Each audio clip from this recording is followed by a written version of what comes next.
ce que j'entendis dans le tonneau de pommes. « Non, pas moi, disait Silver. C'est Flint qui était capitaine.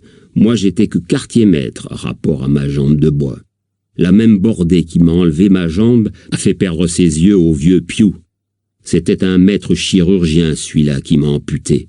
Sorti du collège et tout, du latin plein la bouche et je ne sais plus quoi encore, n'empêche qu'on l'a pendu comme un chien et qu'il a séché au soleil comme les autres, à Corso Castle. Tel est le sort des gentilshommes de fortune. Ils ont la vie dure et ils risquent la corde, mais ils mangent et ils boivent comme des coqs de combat.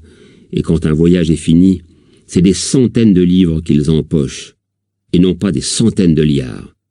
Presque tous dépensent leur magot à boire du rhum et à tirer de bonnes bordées. Après ça, ils reprennent la mer sans rien que leur chemise sur le dos. Moi, c'est pas comme ça que je gouverne. Je mets tout de côté. Un peu ici, un peu là, et jamais trop au même endroit pour ne pas éveiller les soupçons. J'ai 50 ans, l'oublie pas. Au retour de ce voyage, je m'établis rentier pour de bon. Soit, dit l'autre, mais ton magot, il est fichu maintenant. Tu oseras plus le montrer à Bristol après le coup qu'on doit faire. Et où tu crois qu'il est, mon magot? Demanda Silver d'un ton moqueur. Ma foi, à Bristol, dans des banques et ailleurs. Il y était, quand on a levé l'ancre. Mais à 7 heures, ma bourgeoise a tout ramassé. La longue vue est vendue. Bail, clientèle et meubles, et ma vieille est en route pour me rejoindre. Je te dirai bien à quel endroit, parce que je te fais confiance, mais les camarades seraient jaloux. Et tu te fies à ta bourgeoise? Les gentilshommes de fortune se méfient généralement les uns des autres, et ils ont bougrement raison, je t'en fiche mon billet. Mais moi, j'ai mon système. Quand un gars me faussera compagnie, un gars qui me connaît, bien sûr, ce ne sera pas dans le même monde que Long John. Il y en avait qui avaient peur de Pew, et il y en avait d'autres qui avaient peur de Flint. Mais Flint lui-même avait peur de moi, tout fier qu'il était. Ma foi, pour te dire vrai, j'aimais pas du tout cette affaire, John. Mais maintenant que j'ai causé avec toi, j'en suis, top là. Tu es un brave, et par-dessus le marché, tu es un malin, répondit Silver, en lui secouant la main avec tant de vigueur que le tonneau en trembla. J'ai jamais vu quelqu'un qui ait une plus belle tête de gentilhomme de fortune. Je commençais maintenant à comprendre le sens de leur vocabulaire. Pour eux, un gentilhomme de fortune, c'était tout simplement un pirate, et la petite scène que j'avais surprise venait d'achever de corrompre un honnête matelot, peut-être le dernier qui fut à bord. Mais je ne tardais pas à être rassuré sur ce point, car Silver ayant donné un léger coup de sifflet, un troisième homme arriva à pas lents et vint s'asseoir à côté de deux autres. « Dick marche avec nous, déclara Silver. « Ça, j'en étais sûr, répondit la voix du patron de canot, Israel Hans.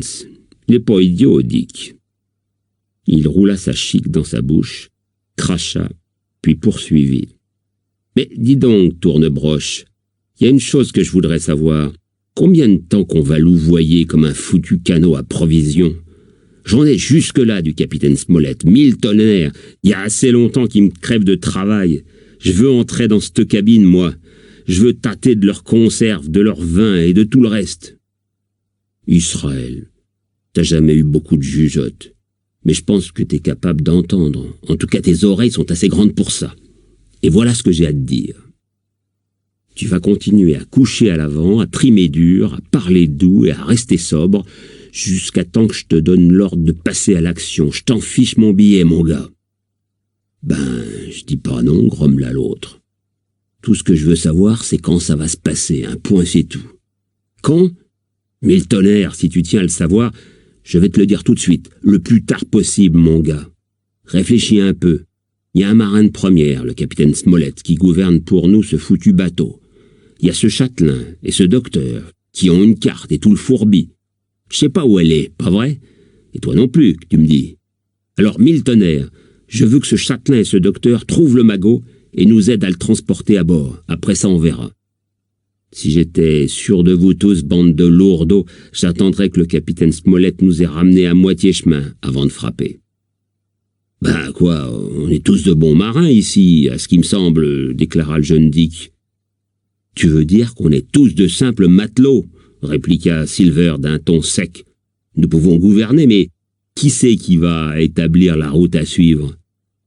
Si je pouvais faire à mon idée, je laisserais le capitaine Smollett nous ramener au moins jusqu'aux Alizés. Mais, dites donc, demanda Dick, quand on les aura pris par le travers, qu'est-ce qu'on va en faire? Voilà un garçon qui me plaît, s'écria le cuisinier d'un ton admiratif. Ça, c'est du sérieux. Et alors, qu'est-ce que tu en penses? Est-ce qu'on va les abandonner à terre? Ça aurait été la manière d'England. Ou bien, est-ce qu'on va les couper en morceaux comme des cochons? Ça aurait été la manière de Flint ou de Billy Bones. Ah, Billy, c'était bien son genre, déclara Israël. Morte la bête, morte le venin, qui disait. Au bout du compte, il est mort lui aussi à présent. Il doit savoir ce qu'il en est maintenant. Et si jamais il y a un rude marin qui est arrivé au port, c'est bien Billy. Là, tu as raison, c'était un sacré marin, expéditif et efficace. Mais écoutez-moi bien, vous autres. Je suis très doux de mon naturel. Et comme vous dites, j'ai de bonnes manières. Seulement cette fois-ci, c'est sérieux. Le devoir, c'est le devoir, camarades. Je vote la mort. Quand je serai membre du Parlement et que je roulerai carrosse, je ne veux pas qu'un de ces messieurs de la cabine revienne brusquement au pays sans qu'on s'y attende, comme le diable pendant la messe. Faut pas se presser, voilà ce que je dis. Mais le moment venu, alors on lâche tout. John, t'es un homme, s'exclama le patron de canot. Tu diras ça, Israël, quand tu m'auras vu au travail. Il n'y a qu'une chose que je me réserve, je veux régler son compte à Trelawney. Celui-là, je lui tordrai le cou et je lui arracherai sa sale tête de veau de mes propres mains.